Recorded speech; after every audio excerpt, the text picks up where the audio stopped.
ہم وہی کہیں گے جو ہمارا دین ہم کو بتاتا ہے. عمل کرو تو تمہارا بھلا ہے, نہیں کوئی عمل کرے تو نقصان ہمارا نہیں ہے, اسی کا نقصان.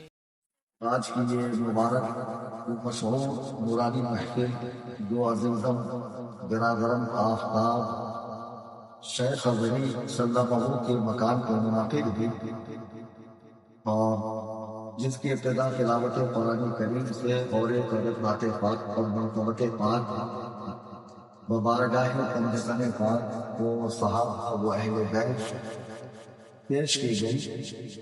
آپ جانتے ہیں آج کا یہ مبارک و مسعود دن جس دن میں یہ محفل منعقد ہوئی ہے ہمارے آپ کے, ہمارے آبا و اجداد کے, ہمارے مدت کے سلسلے کے بزرگوں کے اور بڑے بڑے چھوٹی کے ائمہ و محدثین و مشائخ کے بھی امام و پیشوا جن کی آمد کی بشارت نبی علیہ السلام نے دی اور جن کے لیے مولائے کائنات نے دعا فرمائی.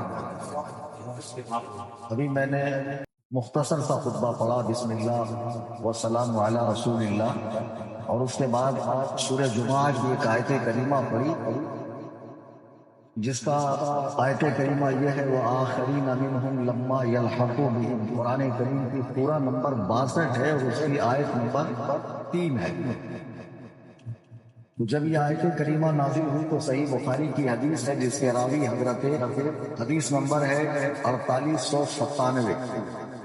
یہ میں نے آج کل یہ سلسلہ اس لیے شروع کیا ہے کہ لوگوں نے دین زیادہ گوگل سے سیکھنا شروع کیا ہے تو ان کی آسانی کے لیے, اور قرآن کی بہترین تفسیر حدیث پاک ہے پھر اس کے بعد دیگر تفاسیر. تو حضرت جب یہ آیت کریمہ پڑھی تو صحابہ نے اللہ کے رسول سے پوچھا یا رسول اللہ اس آیت کو بتایا گیا کہ نبی صحابہ کو علم سکھاتے ہیں, قرآن کا حکمت کی باتیں سکھاتے ہیں, پاک و صاف کرتے ہیں. آگے جو آیت نمبر 3 میں فرمایا وآخرین منہم لما یلحقوا بہم, اور نبی ان کو بھی علم سکھاتے ہیں جو ابھی نبی سے آ کر ملے نہیں, جن کا الحاق نہیں ہوا. تو اس سے مراد کون ہے؟ تو بخاری شریف کی حدیث ہے, حدیث نمبر 4897 کے صحابہ نے 3 مرتبہ پوچھا حضور نے جواب. جب حضرت سلمان فارسی حضور کی بارگاہ میں آئے تو سرکار نے پر ہاتھ رکھا اور فرمایا لو کان الایمان عند الثریا, کہ جب ایمان جو ہے دنیا سے اٹھ کر 7 آسمان کے پرے ثریا ستارے کے پاس پہنچے گا. تو یہ بخاری کے حدیث کے الفاظ ہیں لو کان الایمان عند ثریا, اور یہی حدیث صحیح مسلم میں لو کان العلم عند ثریا. بخاری لو کان الایمان عند ثریا, مسلم میں ہے لو کان العلم عند, یہی حدیث مسند امام احمد بن حنبل میں ہے جس کے الفاظ یہ ہے لو کان الدین عند ثریا. ایمان, علم, دین جب لوگوں سے اٹھ کر آسمان کی بلندیوں پر ثریا ستارے پر پہنچے گا تو حضور نے فرمایا اس کی قوم سے کچھ لوگ یا ایک شخص وہاں سے اسے لے کر آئے گا اور لوگوں میں دین کو عام کرے گا. امام جلال الدین سیوطی الشافعی رحمہ اللہ اپنی کتاب پر یہ وہ صحیفہ میں ارشاد فرماتے ہیں اس حدیث میں جس ذات کی بشارت دی گئی وہ بالاتفاق امام اعظم ابو حنیفہ کی ذات. ماشاء اللہ, کتنا تو آپ نے امام اعظم کے حوالے سے پڑھا بھی ہے, علماء سے سنا بھی ہے کہ ہجری 80 میں کوفہ میں آپ کی پیدائش ہوئی, اور آپ دیکھیں کہ حضور علیہ السلام کو دین دیا گیا مکے میں, آپ مدینے تشریف لائے, مدینے سے آپ دار بقا کی طرف کوچ کر گئے. تو ضروری تھا کہ جہاں سے نبی نے کام چھوڑا ہو آنے والا وہیں سے اس کام کو آگے بڑھائے. تو ابو بکر نے اس کام کو وہیں سے آگے بڑھایا.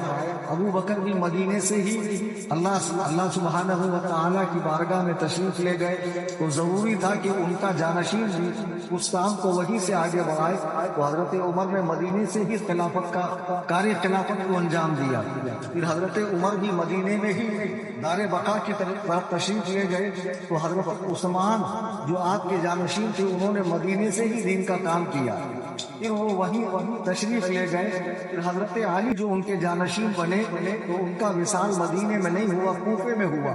اب جو آنے والا تھا ان چاروں خلفاء کا جانشین ضروری تھا کہ جہاں چوتھے خلیفہ نے دنیا سے دار بقا کی طرف ہجرت کیا ہو وہی ان کا جانشین پیدا ہو. چنانچہ امام اعظم ابو حنیفہ کی پیدائش بالاتفاق ہجری 80 میں کوفہ شہر میں ہوتی ہے.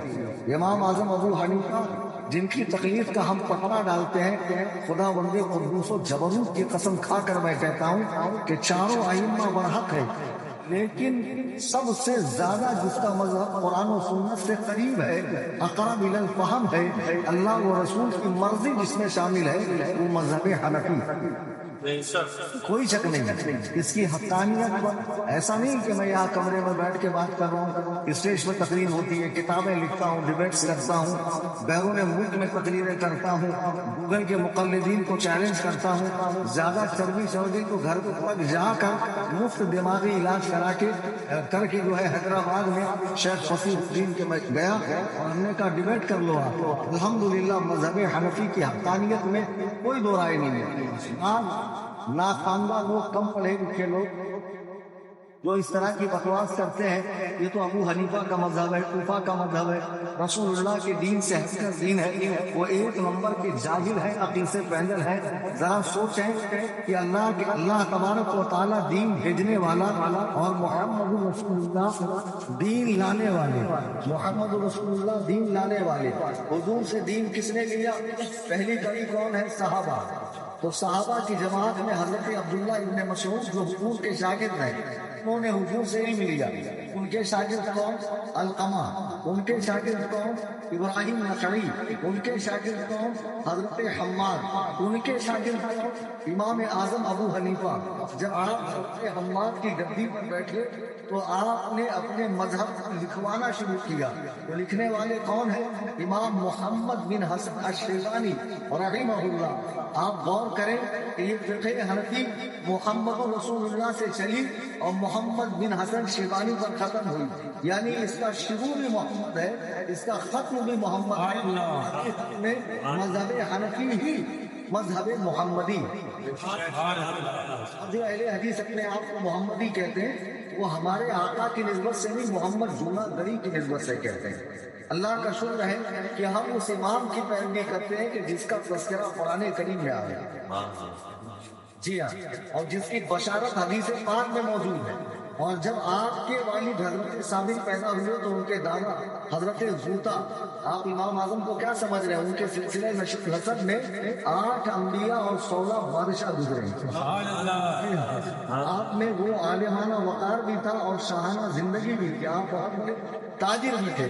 سیدنا امام اعظم کے والد جب پیدا ہوئے تو ان کے دادا حضرت علی کی بارگاہ میں لے کر آئے کہ آپ کچھ اپنے مبارک زبان سے کھا کر میرے بچے کے منہ میں ڈالیں. حضرت علی نے دعا فرمائی کہ اللہ تعالیٰ اس کی نسل میں ایسے لوگوں کو پیدا کرے گا جو دین کی خدمت کریں گے. اور خدا کی قسم دنیا نے دیکھا کہ امام اعظم ابو حنیفہ نے حدیث قرآن سے 12,93,000 مسائل بیان کیے. آج جتنے سیمینار ہوتے ہیں ایئرلی 1 ٹائم یا 5 سال میں 10 سال میں، جو 9 پیڈ مسائل ہیں آج کے ڈیجیٹل مسائل ہیں، تو ان مسائل کو بھی جو حل کیا جاتا ہے وہ فقہ حنفی کی روشنی میں حل کیا جاتا ہے. امام اعظم کے بنائے ہوئے اصول کی روشنی میں حل کیا جاتا ہے. جی ہاں، 12,93,000 مسائل مذہب حنفی نے امت مسلمہ کے حل کیے ہیں.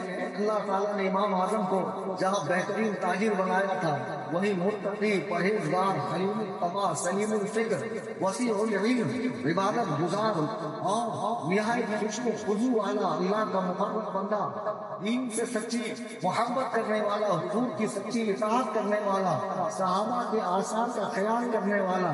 اور عقل و ذہانت میں سے امام شافعی فرماتے ہیں روئے زمین پر کسی ماں نے ابو حنیفہ سے بڑا عقل مند بچہ پیدا ہی نہیں کیا، پیدا ہی نہیں کیا۔ آپ سوچیے عقیدہ کیا عالم ہے۔ ایک شخص نے کوفہ میں قسم کھائی کہ میں انڈا نہیں کھاؤں گا، میں قسم کھا لی کہ میں انڈا کھاؤں گا۔ ایک دن بیٹھا ہوا تھا، ایک صاحب سامنے سے آئے تھے، ان کی جیب میں کچھ اڑا ہوا تھا، کہا اللہ کی قسم اس کے جیب میں جو کچھ ہے میں کھاؤں گا۔ اب اتفاق سے جیب سے نکل گیا انڈا، اور قسم کھائی تھی کہ میں انڈا نہیں کھاؤں گا۔ اب قسم دونوں طرح کی ہے، اور ٹوٹے گی تو ہانی ہوگا، اس کا کفارہ دینا پڑے گا۔ کیا کیا جائے؟ وقت کے سب سے بڑے فقیر امام اعظم کی بارگاہ میں مسئلہ گیا، آپ فرماتے انڈے کو مرغی کے نیچے رکھو، جب بچہ پیدا ہو جائے تھوڑا بڑا ہو جائے تو کاٹ کے قاعدے سے چکن بنا کر کھا لیں۔ اس کے جیب میں وہی کھایا، اور انڈا نہ کھانے کی قسم پر بھی قائم رہا۔ آپ ذرا غور کریں کہ جہاں اچھے افسر کی عقلیں ختم ہو جاتی ہے، امام اعظم ابو حنیفہ کی عقل کا آغاز وہاں تو ہے۔ عقل دنیا کی انتہا ہے، وجود کی تیری ابتدا ہے، جبل ہے تو علم آگہی کا امام اعظم ابو حنیفہ۔ اس کے سینکڑوں واقعات آپ ان کی جو پڑھیں گے کتابوں کے اندر آپ کو ملیں گے کہ اللہ تعالیٰ نے امام اعظم کو کیسی ذہانت دی۔ ایک عورت ان کے زمانے میں ایک کٹورے میں پانی لے کر آئی، شوہر نے دیکھا، کہا اللہ کی قسم تو اسے گرائے گی تو طلاق، پیے گی تو طلاق، رکھے گی تو طلاق، گرائے گی تو طلاق، پیے گی تو طلاق، کیا کریں؟ اس زمانے کے جتنے علماء تھے سب کی عقلیں کام کرنا بند کر گئی۔ اس کا جواب ہمارے پاس نہیں ہے۔ امام اعظم نے بڑا آسان نسخہ دیا کہ اس میں کپڑا ڈال دے، کپڑا پانی چوس لے گا، اس کپڑے کو سکھا تو پانی گرے گا نہیں، ہوا میں تحریر ہو جائے گا، طلاق سے بچ جائے گا۔ یہ تو معقولیات کی بات ہے، لیکن جہاں قرآن و حدیث کا مسئلہ ہے، یار یہ جتنے گوگل کے مقلد ہیں نا، چوڑا چمار، ان سے میں کہتا ہوں، تم کہتے ہو حدیث قرآن کافی ہے، حدیث قرآن کافی ہے، تو تمہارے گھامہ مولویوں نے یا ہماری بھر کے کتابیں لکھی ہیں جو حدیث قرآن ہی کافی ہے۔ ابے بغلول کہیں کہ جب حدیث قرآن ہی کافی ہے تو تمہارے مولویوں نے یہ درجن بھر کتابیں، فتاوی نظیریہ، تاریخ اہل حدیث، فتاوی ثنائیہ، فتاوی امرتسری، فتاوی محمدیہ، یہ ساری کتابیں تمہارے علماء نے لکھی کیوں؟ اور گھامڑوں کہتے ہو حدیث قرآن سے دین میں قیاس کوئی چیز نہیں ہے، اور وقت پڑھنے پر امام اعظم کے بغیر چارہ نہیں۔ چھوٹی سی بات بتا کے بات کر دوں، کیونکہ آج دو شعبان المعظم امام اعظم کے وصال کا دن ہے۔ 1296 سال ہو گئے امام اعظم کو دنیا سے جا کر، لیکن آج بھی ان کا دبدبہ، شان و شوکت، علمی تفوق کم نہیں ہے، اور انشاءاللہ قیامت تک ان کی عظمتوں کے جھنڈے لہرائے جاتے رہے۔ ایک بہت بڑے غیر مقلد مولوی صاحب تھے، وہ چلے گئے کسی گاؤں میں، تقریر سے پہلے ان کو بھوک کی خواہش ہوئی تو انہوں نے اپنی مریدہ سے، اپنی مقلدہ سے کہا کہ مجھے بہت شدید بھوک لگی ہے، کچھ ہو تو دو۔ تو ان کی شاگردہ نے ایک گلاس دودھ دیا پینے کے لیے، مولوی صاحب نے منہ سے قریب کیا لیکن دیکھا کہ اس میں مچھر ہے۔ شاگردہ نے کہا حضور رک جائے، دیکھا اس میں ایک لنگڑا مچھر اسی میں کھیل رہا ہے۔ تو مولوی صاحب نے مچھر نکال کر پھینک کر پینا چاہا تو شاگردہ نے کہا نہیں، آپ کہتے ہیں حدیث قرآن پر عمل کرو، ہر مسئلہ حدیث قرآن میں دیکھو، تو آپ مجھے حدیث سے مسئلہ بتا دو، اگر دودھ میں مچھر گر جائے تو نکال کر پھینک کر پی سکتے ہیں۔ تو انہوں نے کہا بیٹا اس میں حدیث قرآن کیا دیکھنا ہے، ایک عام بات ہے، اس کو پھینک کر استعمال کر سکتے۔ کہا نہیں حضور مجھے حدیث سے دلیل دو۔ مچھر کا تذکرہ کہاں ہے؟ مکھی کے بارے میں نے پڑھا کہ کھانے میں اگر گر جائے تو پوری دبا کر نکالو اور کھانے کی چیز کو استعمال کرو۔ تو مولوی صاحب کہتے ہیں بات دراصل ایسی ہے کہ ہم لوگ کبھی کبھی فقہ حنبلی کے مسئلوں پر عمل کر لیتے ہیں۔ حدیث میں اگرچہ تفصیل پوری نہیں ہے، اللہ کے رسول نے صرف مکھی کے بارے میں فرمایا کیونکہ مکھی کی رگوں میں جو خون ہے وہ گردش نہیں کرتا ہے، وہ جمع ہوا ہے۔ ایسا ہی خون مچھر کی رگوں میں بھی ہے، پسو کے اور یہ جتنے لائٹ کے کیڑے آتے ہیں ان سبوں کی رگوں میں ایسا ہی خون ہے۔ امام ابو حنیفہ نے ان کیڑوں کو مکھی پر قیاس کرتے ہوئے کہا ہے اگر یہ بھی گر جائیں تو نکال کر پھینک دو اور کھانے کی چیز صحیح ہے اسے کھا لو۔ یعنی امام اعظم کے قیاس سے کام لے رہے ہیں۔ جتنے غیر مقلدوں کے بڑے بڑے مدرسے ہیں آپ جائیے وہاں فقہ حنفی کی کتابیں ملیں گی، بغیر فقہ حنفی پڑھے کوئی عالم بن ہی نہیں سکتا۔ اور اعلیٰ حضرت امام اہل سنت اعلیٰ حضرت امام اہل سنت آج سے 120 سال پہلے مذہب حنفی کے تائید میں امام اعظم کے مذہب حقہ کے صحیح ہونے پر 6 عدد کتابیں لکھی. اور فرمایا کہ صحیح حدیث اگر قول امام سے ٹکرا رہی ہو تو حدیث صحیح کو چھوڑ کر قول امام پر عمل کرو. کیوں؟ تمہارے سامنے ایک صحیح حدیث ہے، امام اعظم کے سامنے نہ جانے کتنی صحیح حدیث ہے جہاں سے انہوں نے یہ مسئلہ نکالا.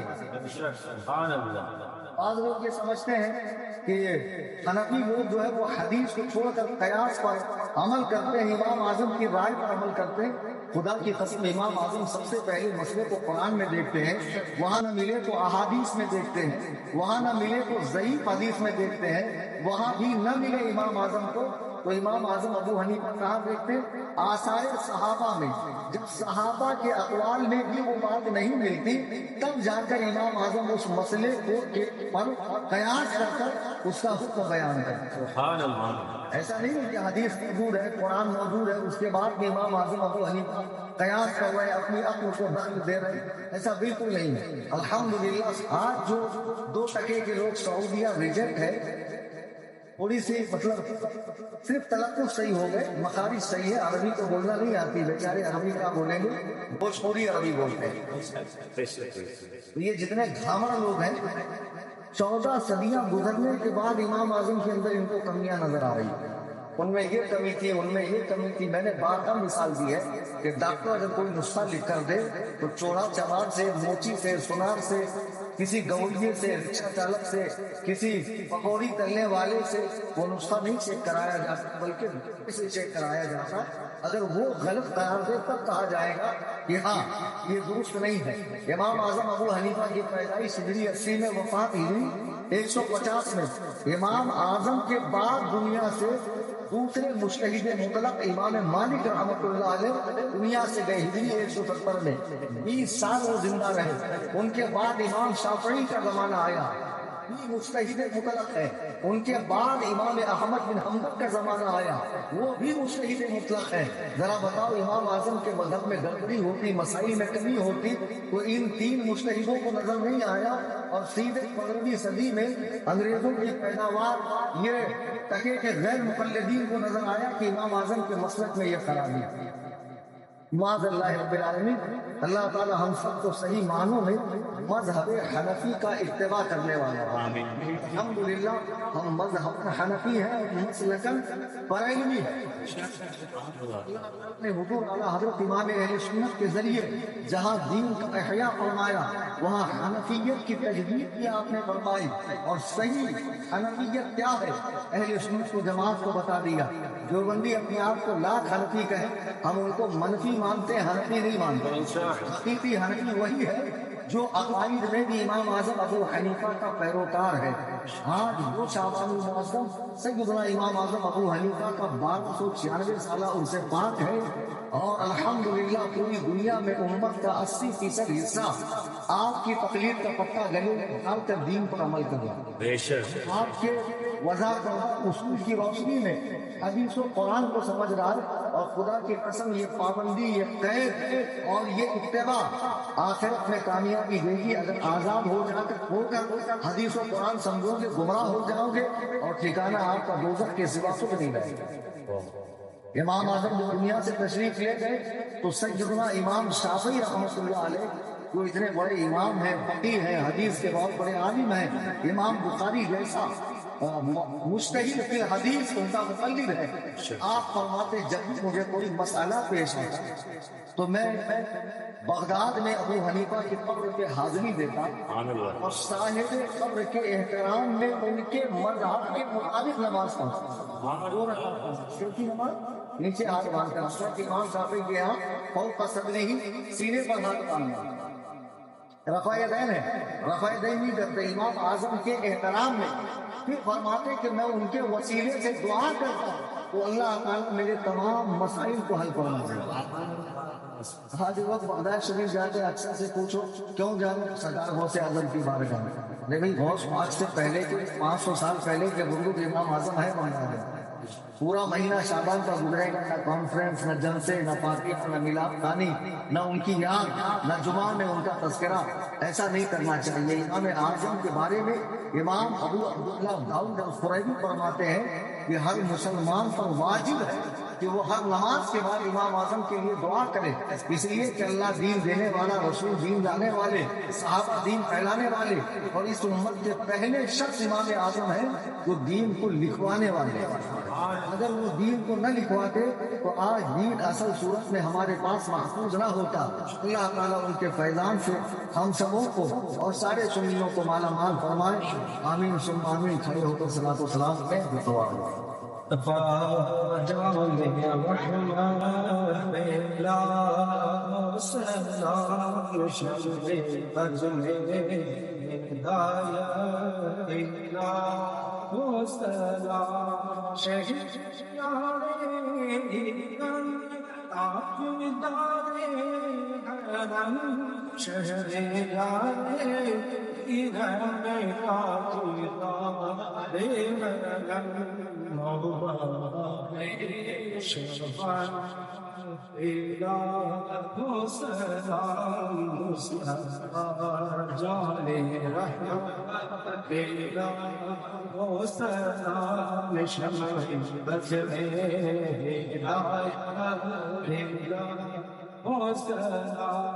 ہم غریبوں کے آقا میرے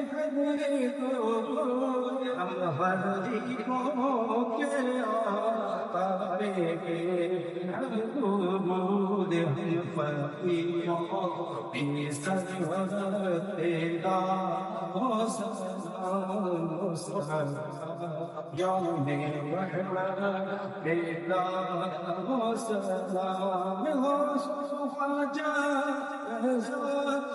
امید